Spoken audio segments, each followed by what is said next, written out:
امریکی سفارتکار یوکرین چھوڑ کے بھاگ گئے۔ یوکرین میں اس وقت تمام دنیا کے سفارتکار موجود ہیں، جن میں پاکستان بھی شامل ہے۔ امریکی سفارتکار یوکرین چھوڑ کر بھاگ گئے ہیں۔ اس کی مزید تفصیلات جاننے کے لیے ہمارے چینل کو لائک کیجیے اور سبسکرائب کیجیے۔ جب سے روس نے نئی آزاد ریاستوں کا اعلان کیا ہے، اس وقت سے لے کے اب تک کی سفارتخانہ پولینڈ میں منتقل کر دیا ہے یوکرین سے۔ انہوں نے اس کی وجہ یہ بتائی ہے کہ سیکیورٹی کے حالات کی وجہ سے وہ اپنا سفارتخانہ یوکرین سے پولینڈ کی طرف منتقل کر رہے ہیں۔ یوکرین کے معاملات اب میں موجود امریکی سفارتخانہ دیکھے گا۔ ایسی بیوقوفانہ عمل ہے۔ کچھ دن پہلے تو صدر جو بائیڈن نے یہاں تک کہہ دیا تھا کہ وہ پولینڈ کی حفاظت کریں گے۔ اب امریکی سفارتکار یوکرین کو چھوڑ کے فرار ہو رہے ہیں۔ امریکی صدر ڈونلڈ ٹرمپ جو بائیڈن سے بہت زیادہ سمجھدار تھے۔ انہوں نے امریکہ کے جتنے بھی دشمن دیش تھے سے دوستی کا ہاتھ بڑھایا، جہاں تک کہ انہوں نے شمالی کوریا کے صدر کے ساتھ ملاقات کی۔ ڈونلڈ ٹرمپ وہ پہلے صدر تھے جنہوں نے شمالی کوریا کے صدر کے ساتھ بات چیت کی، لیکن جو بائیڈن نے دوستی کی بجائے جنگ کا اعلان کیا ہوا ہے۔ جو بائیڈن ہی یوکرین کی حفاظت نہ کر سکے، کون کرے گا؟ اس کا مسئلہ ابھی ختم نہیں ہوا ہے۔ دنیا نے جن دو ممالک کا اعلان کیا ہے، اس کے کچھ عرصے بعد اب یہ باقی یوکرین پر بھی حملہ کر کے یوکرین کا صفایا ہی کر دے گا۔ سب سے پہلے رشیا نے 2014 میں یوکرین سے کرائمیا کا علاقہ چھینا۔ کے بعد اب یہ دو نئے ممالک کا اعلان کر دیا ہے۔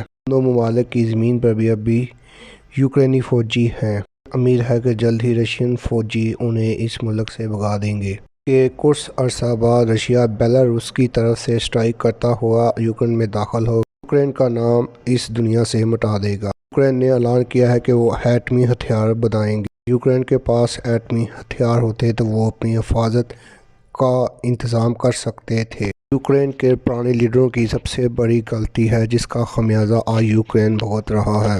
یوکرین نے 1994 میں بڈاپسٹ معاہدہ کیا تھا۔ اس وقت یوکرین رشیا کا حصہ تھا اور رشیا کے تمام ایٹمی ہتھیار یوکرین میں رکھے ہوئے تھے۔ اس وقت رشیا نے یوکرین سے بڈاپسٹ کا معاہدہ کیا، جس کے مطابق رشیا کے تمام ہتھیار رشیا کو واپس مل گئے۔ یوکرین نے ان ہتھیاروں سے کوئی ہتھیار نہیں لیا۔ اس کے ساتھ ہی رشیا نے یہ شرط بھی رکھی ہوئی تھی کہ وہ یوکرین پر کبھی حملہ نہیں کرے گا۔ لیکن رشیا ہی وہ ملک ہے جس نے سب سے پہلے یوکرین پر حملہ کیا اور اس کے حصے بکھرے کرنے شروع کر دیے۔ اب یوکرین حکام نے اعلان کیا ہے کہ وہ ایٹمی ہتھیار بنائیں گے۔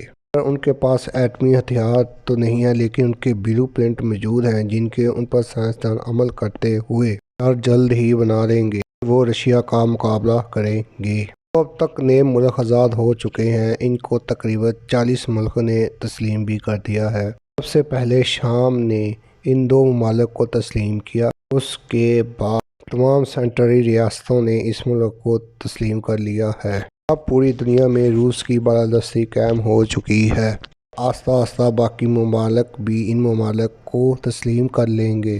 جو بائیڈن کی خارجہ پالیسی کی سب سے بڑی فیلور ہے، انہوں نے امریکہ کی دھمکی کو کبھی سمجھا ہی نہیں۔ جو نئے دو ملک آزاد ہوئے ہیں، یہ معدنی دولت سے مالا مال ہیں۔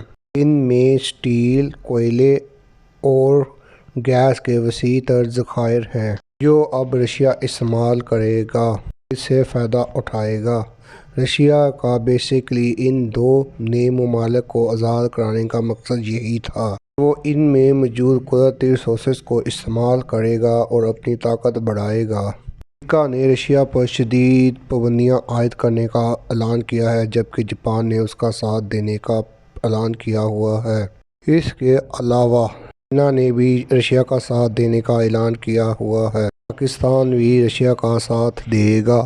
برطانوی وزیر اعظم نے تقریباً 300 طیارے یوکرین کی حفاظت کے لیے لندن سے روانہ کر دیے ہیں۔ ان میں سے ایک میں انہوں نے خود بیٹھ کر تصویر کھنچائی ہے۔ یوکرین کے عوام کو یہ تاثر دینے کی کوشش کی ہے کہ وہ یوکرین کے ساتھ ہیں۔ اب حالات بہت زیادہ خراب ہو چکے ہیں۔ ان کے وزیر اعظم نے بھی یہی کہا ہے کہ یوکرین اور رشیا مذاکرات کے ذریعے اس مسئلے کا حل نکالیں، لیکن اس مسئلے کا ابھی تک کوئی حل نکلتا ہوا نظر نہیں آ رہا۔ امید ہے کہ رشیا اپنے مقصد میں کامیاب ہو جائے گا اور امریکہ کو منہ کی کھانی پڑے گی۔ اپنے اور اپنے چاہنے والوں کا خیال رکھیں۔ ہمارے چینل کو لائک کیجیے اور سبسکرائب کیجیے۔